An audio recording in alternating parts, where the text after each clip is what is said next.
예, 계속되는 경기 불황에 청년들의 소소한 소비 문화가 인기를 모으면서 탕진잼 등 신조어가 생겨나고 있습니다.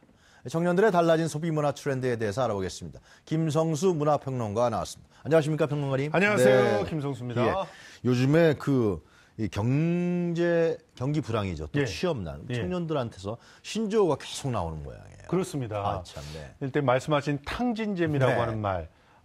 요즘 어르신들은 이게 무슨 말인지 도저히 이해가 안 탕진잼이 뭡니까?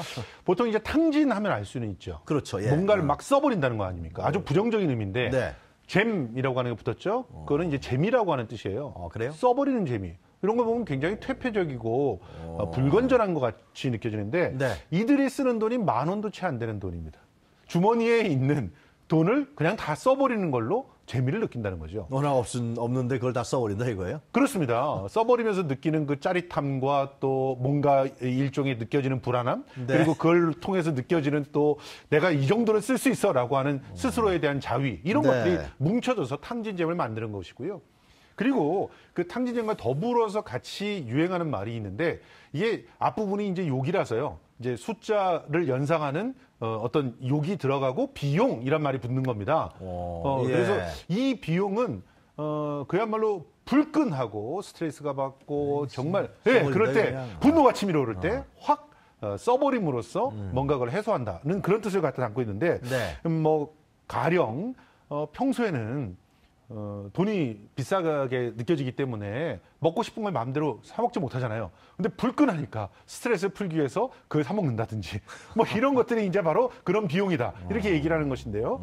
뭐 인크루트라는 회사에서 한번 조사를 해봤더니 네. 20대, 30세, 20대에서 30대까지의 그 10명 중에서 무려 8명이 홧김에 저지르는 그런 낭비를 경험해 본 적이 있다고 대답을 했던 것 같습니다. 그러니까 기본적으로 이런 땡땡 비용이 굉장히 보편화되어 있다 이렇게 볼 수가 있는 것이죠. 이제 심각한 현상이네요. 이거. 예, 그렇습니다. 청년들이니까 얼마 되지도 않는 돈을 갖고 예. 그걸 마음껏 그냥 하여튼 10,000원이든 20,000원이든 예. 다 써버리면서 스트레스를 해소한다는 거 아니에요, 결국은? 그렇습니다. 사실 이런 것들이 이제 그 작은 소비, 네. 뭐 작은 사치, 뭐 이런 식으로 이제 얘기가 되던 일종의 심리적인 그 보상 기제입니다.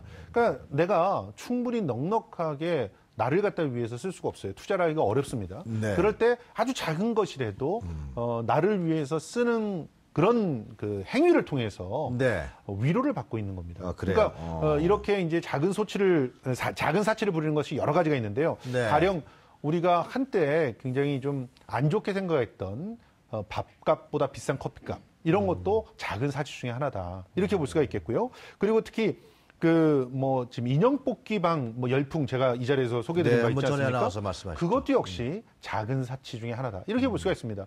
넉넉하지 않는 주머니 사정인데 그리고 그 주머니 사정에서 뭔가 정말 의미 있게 쓰기는 굉장히 어려운데 그래도 나를 위해서 뭔가를 씀으로써 지금 현재 느껴지는 그런 궁핍함을 좀 벗어나 보려고 하는 그런 애잔한 심리가 거기에 반영되어 있다 이렇게 볼 수가 있겠죠. 네.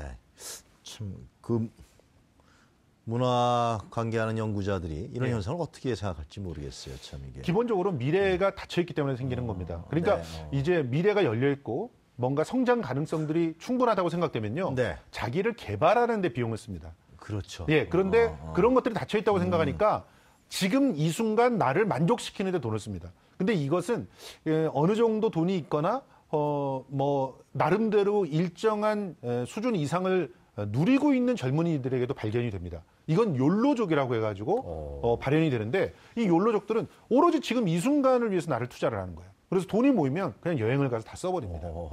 예, 그런데 그 여행 하나가 가령 그 돈을 갖다 모아서 나중에 우리 아이들을 위해서 뭘 하고 이런 것들을 생각하지 않는 거죠. 네. 지금 현재 나를 행복하게 만드는 것이 가장 좋다라고 생각하는 이러한 인식들은 전부 다 미래가 닫혀져 있다라고 생각하기 때문에 나오는 인식이고요. 88만 원 세대들에게는 탕진잼이나 땡땡 비용으로 나타나는 것이고 네. 또 일정 정도 뭔가를 누리고 있는 골드미스족이라든가 혹은 또 욜로족들한테는 지금 나를 위해서 아낌없이 투자하는 그런 형태로 써버리는 형태로 끝난다는 것이 굉장히 비극적인 그런데 그 일이죠. 써버리는 그 소비 트렌드에서도 예. 이 여러 파가 있어요. 뭐 그렇습니다. 기본파도 있고요. 예. 특히 오늘 우리가 얘기하고 싶어하는 그런 파들은 네. 주로 88만 원 세대들의 아, 그래요? 소소한 소비들을 갖다 놓고 얘기를 하는 건데 이 88만 원 세대들은 네. 기본적으로 가성비를 따집니다. 그래서 가성비파가 대다수입니다. 아, 이 그래요? 가성비파들은 적은 돈으로 최고의 만족을 누리고 싶어하기 때문에 보통 우리가 다이땡이라고 하는 1,000원짜리 숍이 있지 않습니까? 네. 여기 가서 마음껏 사는 거죠. 그러면서 이제 정해져 있는 그런 한도 내에서 최고의 가치를 줄 수 있는 것들을 따집니다. 이런 가성비파들은 홈쇼핑이라든가 혹은 인터넷 쇼핑을 할 때도 정말 여러 가지를 따져가지고 가장 적은 돈으로 가장 만족도를 누릴 수 있는 것들을 선택을 하게 되죠. 그리고 또 득템파라고 있습니다. 이 득템파들은 득템? 예, 자기가 정말 좋아하는 어떤 물건을 열심히 모아서 삼으로써 자기한테 모든 만족을 갖다가 주는 현상인데요. 네. 주로 캐릭터 상품이라든지 혹은 이런 친구들 중에 덕후들이 많아요. 그래서 뭐 무슨 아이돌들을 쫓아다니다가 아이돌의 뭐 굿즈를 산다든지 네. 이러면서 이제 득템을 하는 겁니다. 그리고 또 이제 마지막으로 기분파라고 있는데요. 이 기분파들은 네. 그야말로 인형 뽑기 방 같은 데서 아, 그래요? 내 기분이 풀릴 때까지 마음껏 소비를 하는 그런 형태인데요.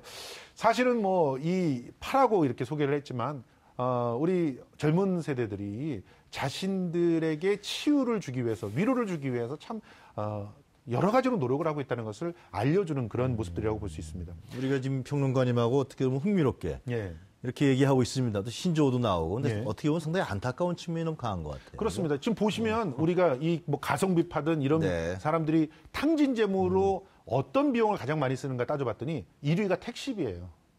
그러니까 택시비 정도도 마음껏 쓸 수 없다는 겁니다. 그래서 탕진제무로 제일 첫 번째 꼽히는 게 택시비. 그다음에 두 번째로 꼽히는 게 치킨, 족발 이런 겁니다. 평소에는 자기를 위로하기 위해서 네. 그냥 초콜릿, 과자 이런 것들을 사 먹거든요. 그런데 예. 한번 10,000원이 넘는 치킨이나 뭐 20,000원이 넘는 족발을 삼으로써 그런 탕진잼을 누린다는 건데 언제 한번 내가 먹어보냐. 지금 있을 때 써보자. 뭐 예, 그런 거 그런 아니에요? 느낌입니다. 그러니까 이런 소비 형태는 어떻게 보면은 예전에는 낭비벽이나 뭐 사치병이라 이런 식으로 비하가 되기도 했는데 실제로 지금 그들이 쓰는 게 사치스럽다고 말할 수가 없는 정도의 돈이기 때문에 이걸 낭비벽이라고 말하기가 굉장히 면구스러워지는 상황이 발생하는 청년들의 겁니다. 소비 트렌드라든가 패턴이 상당히 변화가 있겠네요. 그렇죠. 네. 기본적으로 이제 소비 패턴이 많이 변했는데 뭐 예전에는요. 이제 싸면 소비하는 현상들이 좀 있었어요. 네. 한 4, 5년 전만 해도 그래서 1+1이라고 하는 그런 그렇죠. 굉장히 인기가 있었고 배송비가 붙지 않아도 굉장히 잘 팔리고 그랬습니다. 그런데 요즘에는 정말 꼼꼼하게 가성비를 따지는 그런 현상들이 아주 늘어났습니다. 그래서 지금 자기중심적인 가치 소비라고 이렇게 얘기하는데 이 네. 자기중심적 가치 소비는 함부로 소비를 하진 않습니다. 그러니까 뭐가 1+1이 붙었다고 해서 더 소비를 하고 뭐 사은품을 준다고 해서 더 소비하지 않아요. 심지어는 체리피커라고 해가지고 사은품만 쏙 받아먹고 본품은 또 반품을 시켜버리는 그런 소비 행태들도 나타나는 것이 바로 이런 소비자들의 그런 어떤 마음들 때문인데요. 네. 뭔가 소비를 하면서 항상 내가 지불하는 그런 가치 이상의 것을 찾아와야지 만족스러워하는 것이 일종의 강박증처럼 네. 이렇게 펼쳐지는 상황 속에서 지금 현재 보면은 이제 소득이 보통 지금 증가하는 거에 따라서 소비가 증가하잖아요. 네. 그런데 최근에 한 4, 5년 사이는 소득이 증가하는 것보다 소비가 훨씬 더 덜 증가하는 그런 모습들을 보였습니다. 다들 지갑을 닫고 있고 적은 소비로서 최대의 만족을 갖다 누리려고 하는 노력들이 아주 거세지기 때문에 네. 오히려 지금 현재 어떤 일들이 벌어지냐면 소비 심리가 얼어붙고 충분히 어떻게 보면 선순환 구조가 만들어지지 않는 그런 것들이 문화적으로 고착화되고 있는 상황까지 이르렀다. 이렇게 보는 것이죠. 그 청년들의 마음을 사로잡는 상품이나 아이템도 많이 개발이 되겠습니다. 이렇기 뭐 때문에. 불황형 아이템들이 굉장히 많이 있습니다. 네. 대표적인 게 인형 뽑기 열풍이 가장 대표적이라고 볼 수가 네. 있겠고요. 그리고 그 다이땡이라고 하는 1,000원짜리 숍에서 굉장히 다양한 물건들이 나왔는데 그 중에서도 뭐 일명 똥퍼프라고 불리는 그런 상품들, 이런 상품들 작지만 굉장히 큰 만족도를 주는 상품으로서 사랑받고 있고요. 그리고 복권과 같은 그런 상품도 이 불황형 소비 상품이라고 볼 수가 있습니다. 네. 이런 상품들이 사상 최대의 판매고를 갖다 기록하는 그런 현상들, 과연 건강하다고만 볼 수 있을지 한번 생각을 해봐야 되지 않을까 생각합니다. 이번 대선이 얼마 안 남았잖아요. 대선 후보들이 누구나 다 청년 관련 부분의 정책과 공약을 내걸고 있어요. 예. 그만큼 우리 사회가 청년들 문제가 그렇게 심각하다. 지금 말씀하신 이런 신조어가 나오는 부분도 굉장히 안타깝다. 그런 마음을 금할 수가 없을 것 같아요. 그런데 네. 많은 분들이 이렇게 공약을 내걸고 있지만 네. 저는 좀 더 근본적인 것들을 바꾸겠다는 노력이 있어야 된다고 봅니다. 가장 근본적인 것은 우리가 정말 경쟁에 시달리면서 살잖아요. 네. 그 경쟁을 완화시켜주거나 아니면 최소한 경쟁을 하더라도 공정하게 경쟁할 수 있게 만들어줘야 돼요. 누구나 똑같이 시험 보고 누구나 똑같이 들어갈 수 있고 어느 정도 노력하면 다 될 수 있는 특혜가 사라지는 사회. 그런 사회를 위해서 어떤 공약을 내거느냐. 이런 것들이 결과적으로 청년인들의 마음을 위로해 줄 수 있지 않을까 생각을 합니다. 하여튼 뭐 한 28일 남았나요? 그렇죠. 결과가 나올 것 같습니다. 자, 오늘 말씀 잘 들었습니다. 감사합니다. 고맙습니다. 네, 지금까지 김성수 문화평론가였습니다.